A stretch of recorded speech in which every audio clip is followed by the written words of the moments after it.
Hello and welcome to episode 37 of The Board. I'm Gavin Coughlin, Agile coach, and I'm joined by... Kirsten Donaldson. We don't have Paul Llewellyn this week because he's actually left us, sadly. However, we will be joined Just a next different time. job, he hasn't left... Town. Yes. Or, planet. Life. Yeah, anyway, so today we're going to be talking about product discovery workshops. Yeah, I thought we'd talk about one that I did recently because we've done a couple of product discovery workshops and we've been trying different things, and I did one recently which I thought was quite successful. So I just thought I'd go through the steps that we took during that workshop. And To start just at the beginning, when do you usually run a product discovery workshop? Some clients come to us already having a pretty good idea of what they want to achieve, and sometimes even how to do it.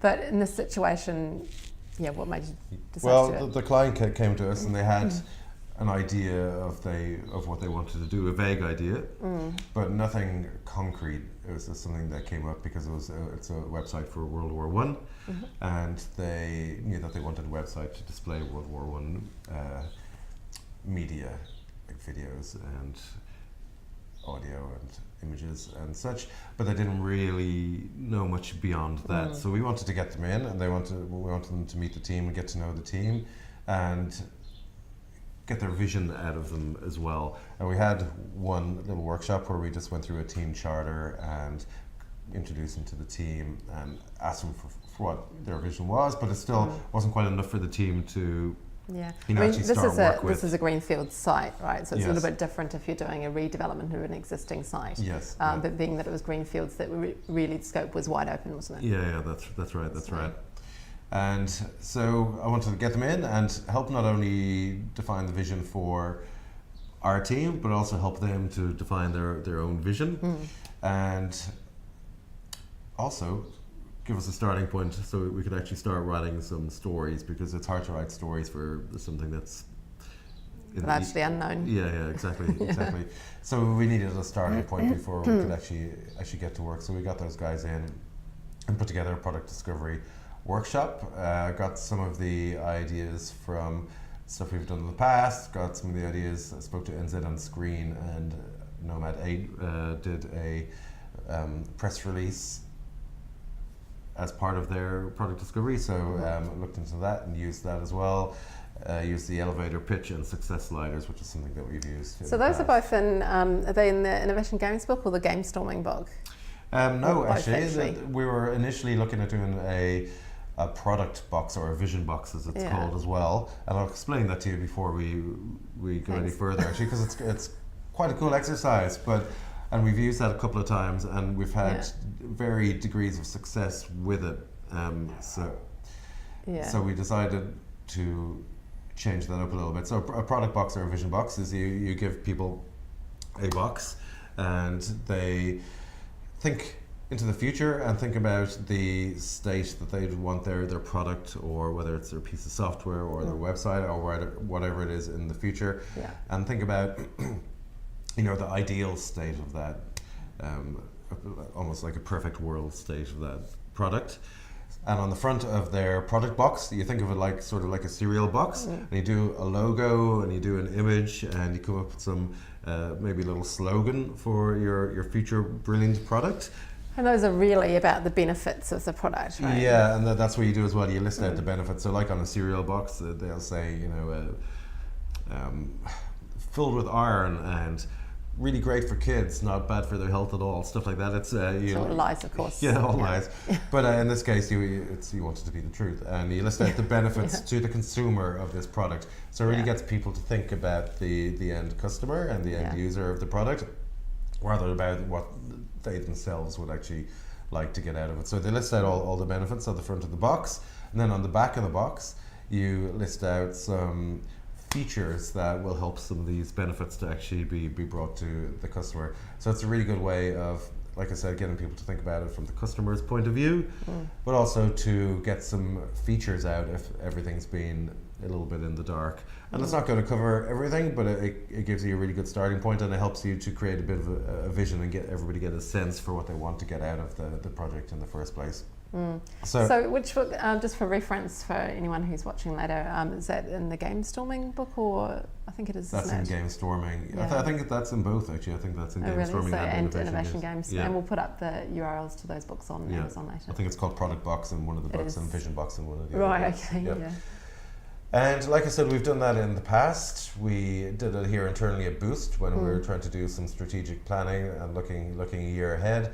And we had varying degrees of success. I mean, really, a lot of these things are really down to the facilitation as well. And I feel like that the more you facilitate these activities, the better the results you get. Yeah.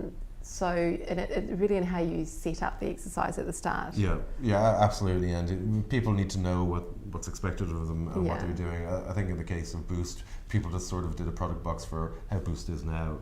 Yeah, I think that was the first time we'd run that one. Yes, It wasn't you or I, as I recall. That's right. So I guess a wee bit of a practice on the team, and there was certainly some improvements that could have been made there. And we ran it again a while after that, and it was a lot more successful. Did we? I ran it with a couple of people from Contact Energy, and that's just as an exercise, but it went really well. Did you? And National Library, right. yes. Okay. So that was more successful, but still it's a little bit hard for people to get their head around, and people sometimes find it a little bit intimidated when it comes to drawing something. And I found that out again recently when I did a poster session with a group of people.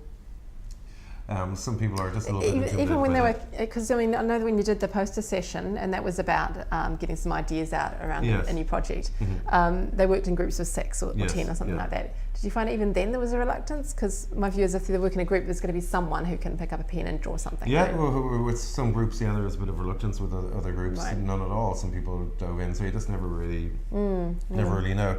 So that made me think maybe for this situation not to do anything that involved drawing. And for this particular client, you thought you'd try something different. Yeah.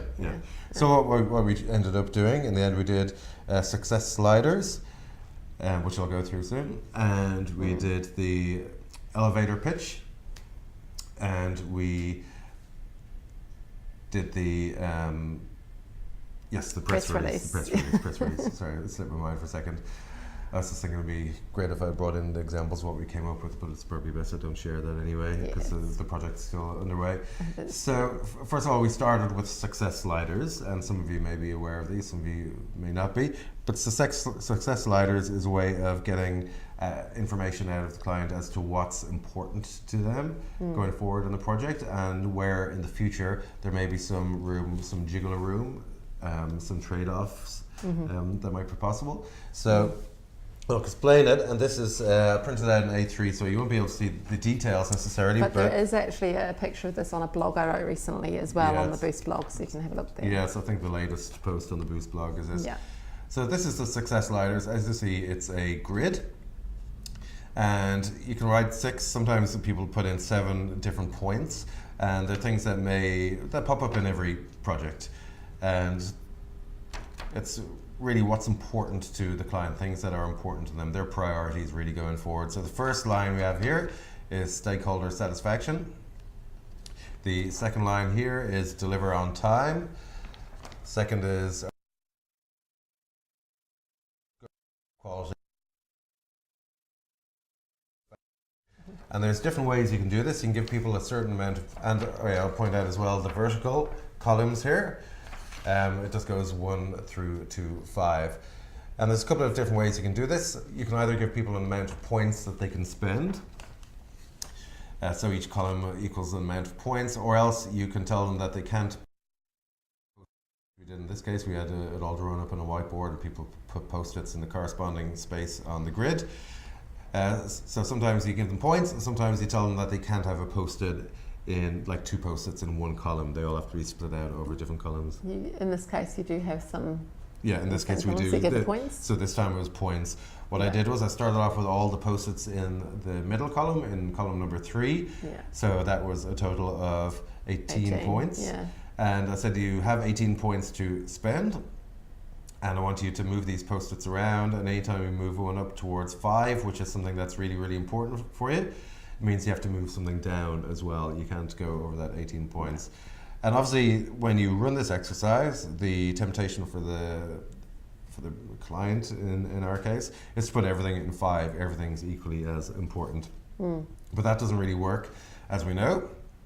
We can't get usually full scope done by a certain time for a certain budget. Just doesn't really work like that in the real world. You have to really work on that. A first exercise in prioritization for the client, because obviously they're going to then move on to user stories and prioritizing those. So I think it's a really great start, to get them used to, you can't have it all at the same time. Yes, yeah, exactly. And it's a really tough exercise for them to go through, because it really makes them think about things that from the outset which are difficult to think about, and it's a good foundation to set in many ways.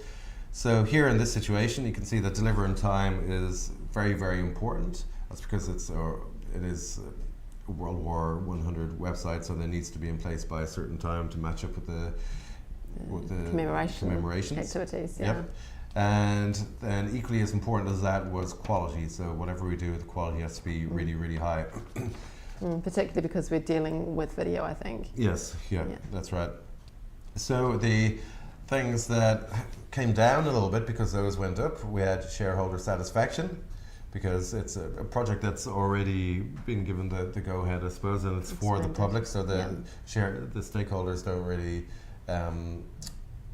it's not for them, basically, and the stakeholders that don't play quite as big a part in this. For users rather than for someone back at the office. Yeah, that's right.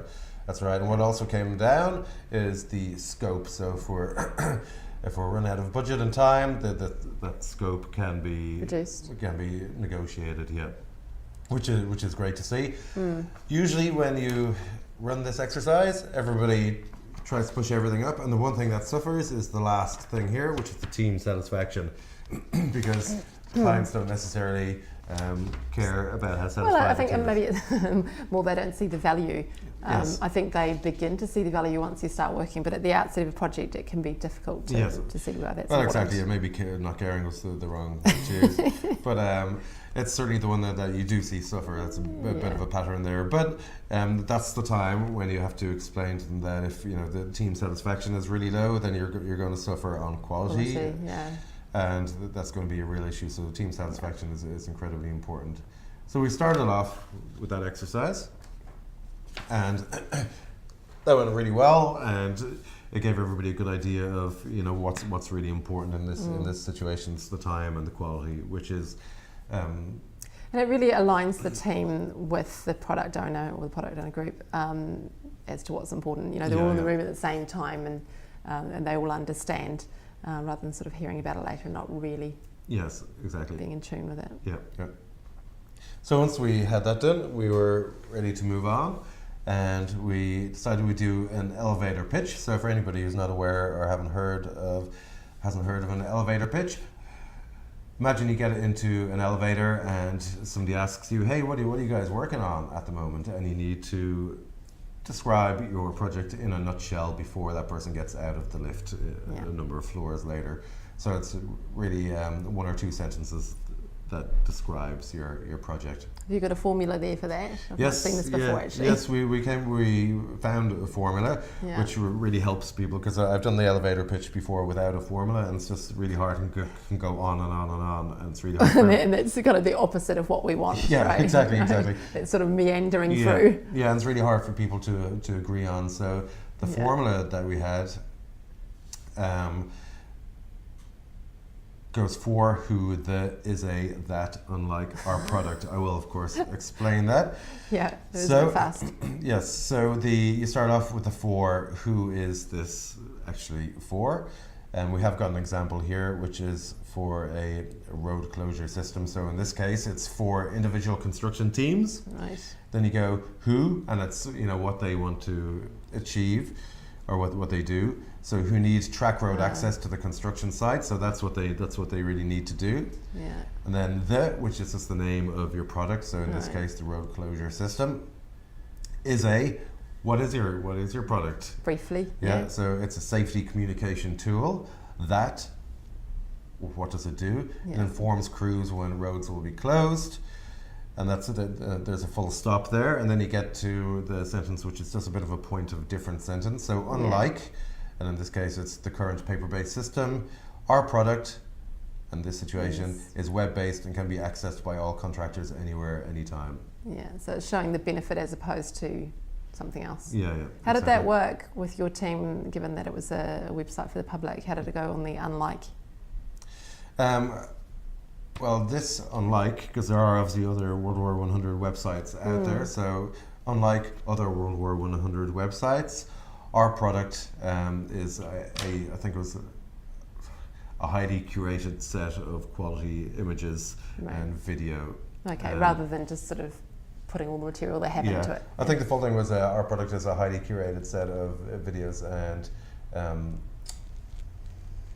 images showing the smaller stories of the war. Yeah. Because we're not in this situation, we're not just trying to talk about the huge battles and the things that people already know. There's a real focus on what was happening at home and everyday people's lives. Yeah, exactly. And talking about how lice was a terrible thing in the trenches. People aren't really aware about how much of a tyranny lice caused in the trenches. So it's the smaller stories that people mightn't be aware of, and we're not trying to show every single video that we have available. It's this really, really high quality stuff that we're trying to show.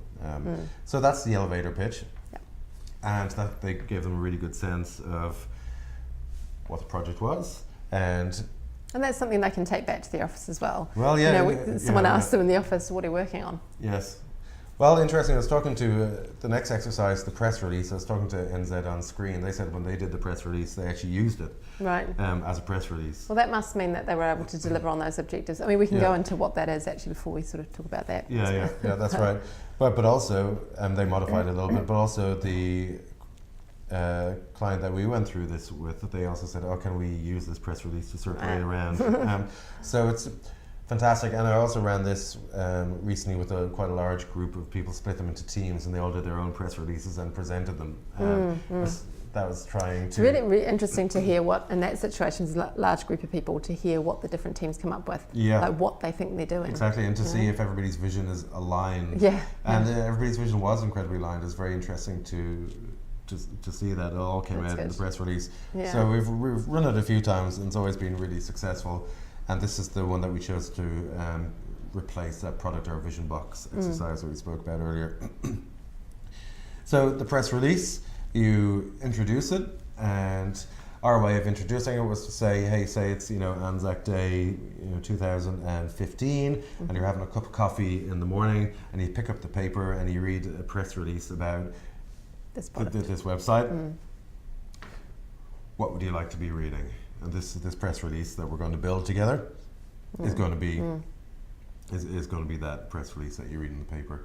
And so you try to set the scene a little bit and try to get people really into the minds of reading a future newspaper or press release about your product. So once you've done that, you take them through it bit by bit. You don't get them just to write the whole press release in one go. You don't tell them to sit down and write a press release. You take them through the different sections. So the first one would be your heading or your headline. And in our case, I wanted to not just name the product in the headline, but I wanted them to come up with a snappy headline that would make people want to read it and encapsulated what's the best thing about this. Yeah, the best thing about it. So they did that. And the next item that I got them to think about when they were finished their headline is then the subheading, which is just one sentence underneath the title, and you're trying to get across the main outcome of your product, or the main benefit in many ways as well. So once we had that done, we got to there was a bit of drawing involved here. We got them to write draw a picture, which is pretty good fun, and they're a bit daunted at the start because it was a picture of a website that doesn't exist. But it was also really interesting because we really quickly got out sort of in their minds what they thought it might look like. What they were picturing, in this future site. But again, it's just a fun little thing to do in many ways as well. So they draw a picture that's going to accompany this press release in the newspaper. And next up is a really, really important one. They're all important, but this was the summary. So this is the first proper paragraph of your newspaper story. And in this situation, you facilitate by telling people that imagine this paragraph is all that the reader is going to read from this story. This is the only thing they're going to read. They're not going to read sort of anything the classic else. newspaper article, the upside down triangle. Yeah, the pyramid, isn't it? Yeah, upside down triangle. Yeah, interesting. I've never heard it called the upside down triangle. Maybe it's a pyramid. Yeah. But so this is a short summary, but it's still got to really capture everything that the product is about. So it's probably the one that's hardest to write in many ways, but really, really important. And once they manage to nail that summary, the next paragraph is about the problem, and you're describing the problem that this product solves, or the issue that this product solves. It's interesting. Just thinking about this particular project and the fact that it's a website. Because quite often it's not a problem necessarily. Yes. Again, it's another benefit. Yeah. Anyway, that's right. I suppose the problem this solves in this case was because this is a film archive where you have to actually, in a lot of cases, physically visit the building to view this material. Usually this way you can just see it online, and you don't have to actually walk to the archive and arrange a meeting and see some of the footage. So there was a bit of a problem that you could solve there. And the next paragraph you want to take people through is to describe how your product elegantly solves this problem that you've previously just described. Which is a little bit easier to write because you've already described your problem, so you should have something in your mind about how you're actually going to solve this. And then the last two things that you take people through in your press release, you take them through a company quote. So this quote is from a company spokesperson on the client side, and it might be a quote about them waxing lyrical about their product, or else talking about the benefits that the customer are going to get from this product. And hopefully something enthusiastic. Yeah, so we're excited to release this never before seen material. Yeah, exactly. And the very last thing we want to do is another quote, but this time it's from the customer's point of view, and it's them, again, hopefully enthusiastically talking about how they benefited from this and what it means to them. So once you have this press release done, and you have everything from the headline through to the picture through to the quotes done, you have a really good idea of what people are hoping to get out of this project and what their overall vision is. And like I said, I ran it for this project, and it gave the team a really good idea of what we're trying to achieve, and also on the client side solidified a lot of things in their head, and they said that they'd like to circulate that around their own company so people can read it and get an idea of what they're actually doing. And when I ran this in a larger group, it was about 35 people, and split them into teams, it was really interesting to watch them present their press release and just to see how much their ideas aligned or how much they didn't align. In this situation, they aligned very, very closely. That's great. But interestingly, we then went on to discuss their vision in a separate little workshop after doing the press releases, and it was very hard for people to decide on what their vision was. It was, you think, looking at the press releases, that their visions were aligned, but when they actually tried to encapsulate their vision in one sentence, they just could not agree on it. And I'd probably run that differently if I was doing it again, because the conversation sort of went full circle until we came up with something. But those press releases, they were so aligned with that. I'm not sure how I do it if I did it again. I don't know if there's a way to sort of gather the material from the press releases as a start to the conversation about even the pictures that they drew were very similar in many ways. Yeah, so I guess it would have been good to sort of use those as the basis for the next conversation. Yeah. Otherwise, you're sort of taking them right back to the start again. Yeah, that's right. You know. But so if I was doing, and we're always looking for new ideas and new things new sort of games and exercises for people. We don't like to stick with one for a long period of time. Yeah. We're always looking for bigger and better things. So if people out there have any ideas, leave a comment, or if you want to try any of this stuff, we will put some links under the live stream video, because most of the stuff, there's information about it online. Yeah, absolutely. And Sam, who's doing the technical stuff today, he was part of that product discovery workshop. Did that help you and the team when we went through all this stuff? Yeah, that's a yes and a thumbs up. I was wondering, actually, as we've got a couple of minutes left, whether it's something that the team will revisit. Is it somewhere where they can access it, or? Oh yeah, well, absolutely. You have to send this stuff around. It can't just disappear. Right. I was thinking more of like on the wall, but sure, in Basecamp. Oh yeah, so yeah, I just sent it around electronically. We don't have it displayed beside the Scrum Board, for example. But just thought it might be an idea of, because sometimes when you're working on something, you can get bogged down in this sort of detail. Yeah, no, I think that's a really good idea. Sometimes it's good to sort of draw back out and think about, does what I'm doing align with the original vision? And I think that's a great idea. I might actually stick that up beside the Scrum Board today. It's a really good idea. Welcome. Because that sort of stuff should be made visible. Otherwise, it can sort of get lost in the ether somewhat. I mean, when we were talking about company vision a little while ago, I was reading something about people putting the company vision up on the wall and then thinking throughout every day, is what I'm doing right now in line with that vision? And then that's if not, should I be doing it? Yeah, exactly. And that's what you want everybody to be working towards that all the time. And you're right, if they're not doing something, why are they doing it? So, is it of value? So it can be quite hard to remember when you get bogged down in things on a day-to-day basis. Yes, absolutely. Anyway, I think that's it for today, isn't it? Thanks for doing heaps of talking, Gav. I'll just sat back and took it easy, really. I do love to talk. And we'll see you again in a couple of weeks' time. Okay, bye-bye. Thank you.